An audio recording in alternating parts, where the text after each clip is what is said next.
And now we must turn to the issue of gun violence in America today, because the latest mass shootings in Aurora, Colorado, and Newtown, Connecticut leave us all, liberal and conservative, Republican and Democrat, appalled and disgusted at the carnage. Now, some people, and that includes many of you in this room tonight, want to place the blame for this horror on things like 30-round magazines or semi-automatic rifles. We want to blame something, anything that we can control. But what we really want to ban is violence and murder and insanity. Now, we don't talk about that, though, because deep in our hearts, each of us knows that violence and murder and insanity are built into the human condition and likely always will be. You know, there are two kinds of animals in this world, predators and prey. No one watches a leopard chase down a gazelle and denies that the gazelle has a right to use its hooves and horns to protect itself from the predator.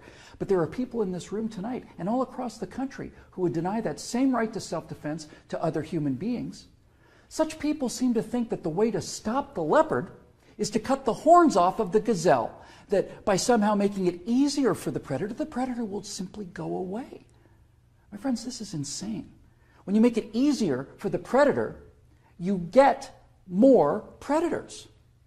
So let's start with the so-called assault weapons, more properly known as semi-automatic rifles. In 2011, the total firearm murders came to 8,583, according to the FBI. Now, during that time, the total murders committed by rifles, all rifles, not just semi-automatic rifles, were 323. That's 3% of all murders. Hammers and clubs kill half again as many people as rifles. Hands and feet murder twice as many. And knives kill 5 times more Americans than all rifles combined.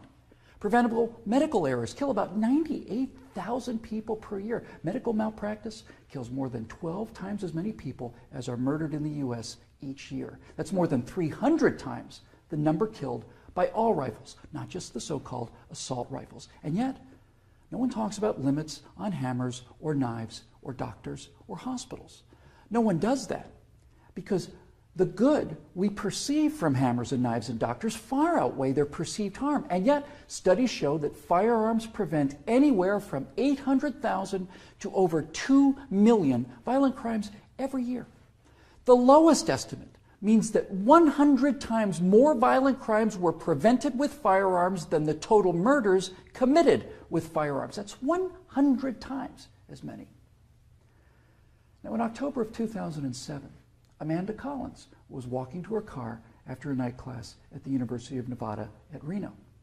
Amanda had a concealed carry permit for her 9mm Glock that she carried for self-defense. Unfortunately for Amanda, UNR is, like most college campuses, a gun-free zone. So, like the law-abiding citizen that she is, she did not have her gun with her in this gun-free zone when she was attacked by James Bila. Bila raped her on the UNR campus less than 300 yards from the campus police office. He then walked away, and a few months later, this human predator went on to murder 19-year-old Breonna Dennison. Amanda Collins went on to say, quote, "I know, having been the first victim, that Breonna Dennison would still be alive had I been able to defend myself that night," unquote.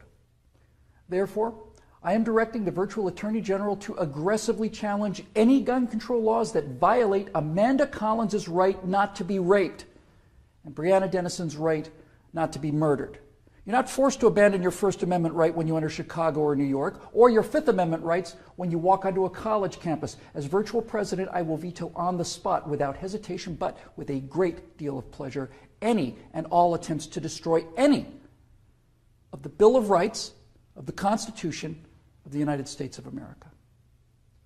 Because when it's all said and done, the Second Amendment to the Constitution is not there to protect us against criminals, and the people calling for gun control know this. That's why they want gun control instead of crime control. That's why they want laws that, at the stroke of a pen, turn law-abiding citizens into criminals. The Second Amendment is there to protect the American people from tyranny. The Second Amendment is there to protect the American people from politicians. The Second Amendment is there to protect the American people from us.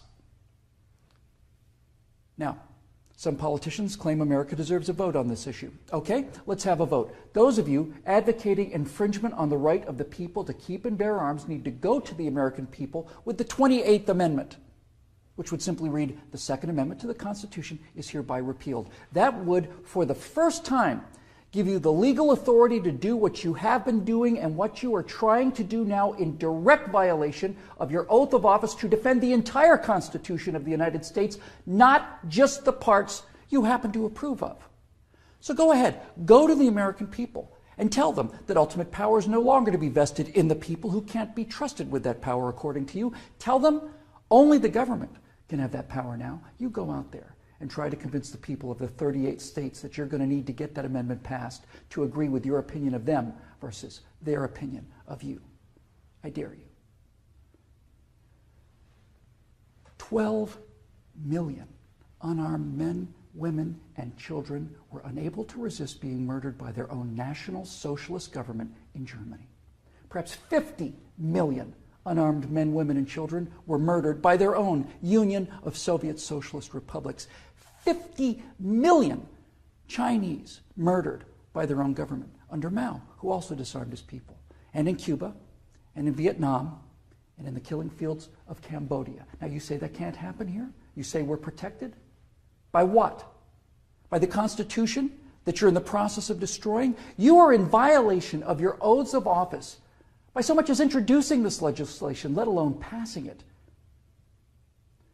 My fellow Americans, the previous inhabitants of this chamber watched as 100 million people were murdered after being disarmed by their own governments. Every single one of those men, women, and children were as real and precious and irreplaceable as the children at Newtown.